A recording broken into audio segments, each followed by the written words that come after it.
I remember it, so you don't... Wait, that's not me. Hello everyone, DrEvilGenius here again. I guess I'm being bullied into doing another excerpt from Awakening, the story of Leif.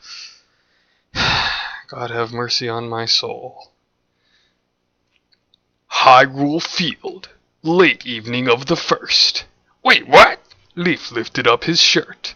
A glowing violet scar that stretched in multiple directions pulsed in the middle of his chest. Where did this come from? Answer me!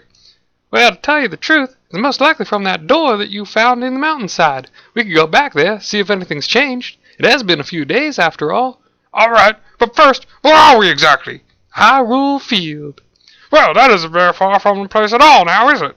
How about we leave right now?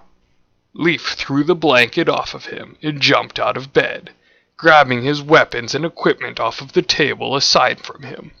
Leif motioned her to run with him to the mountain. Boy, you know I have a horse. The woman grinned. Hop on and let's get a move on. Leif sighed and jumped onto the back of her horse. After a 30-minute journey across Hyrule Field, they reached the trail to Death Mountain. The woman jumped off of the horse with Leif. She pulled out a rope from her satchel and tied the horse to a nearby peg. Now, let's go. I'll show you the less painful way to make it to that place. Leif and the woman began to climb up the long trail of Death Mountain, slicing the occasional tektites that try to attack them.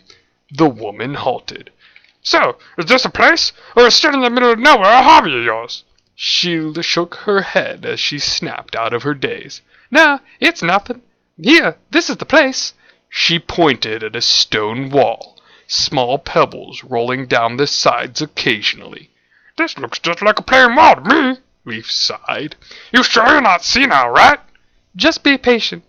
She lifted up her left hand and placed it on a miscolored rock on the cliffside. She slowly began to push it in. About a foot in, they heard a click. A sliver of rock slowly began to move out of the side of the mountain, unveiling a tunnel to what seems like the place where Leif fell down to. Follow me. They walked down through the tunnel, water droplets dripping on their heads, and the sound of small animals scattering across the ground, their feet splashing in puddles. At the end of the tunnel, there was a trail that led straight to the left, then made a U-turn to a small indent above them. That must be the place. They made their way up the trail, echoes of Goron voices and Tektite's legs extending and contracting, bouncing off the sides of the crevice.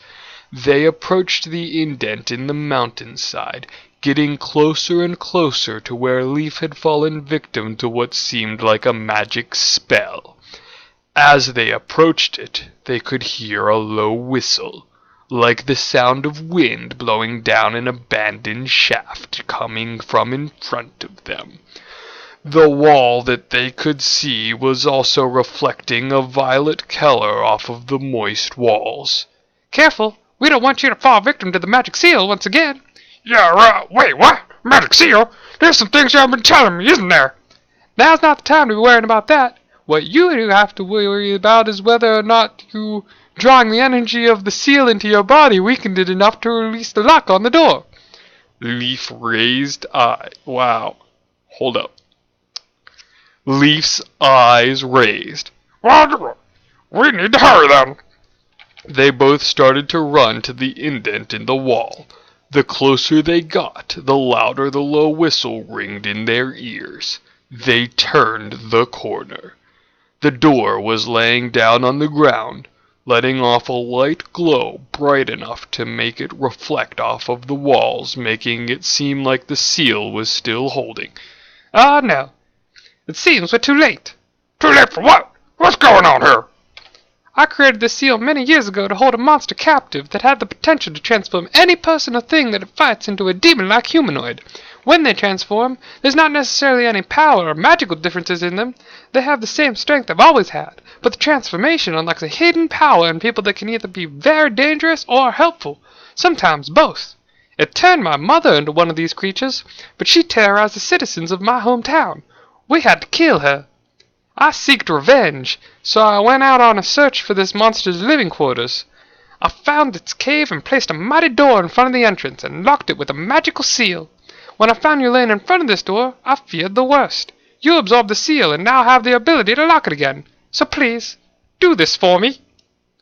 Please, do this for me. Don't let me do this again. Never again. I'm begging from the depths of my heart. Well, at least I got to do it without a shirt on this time, so... yeah. It's not any victory at all, is it?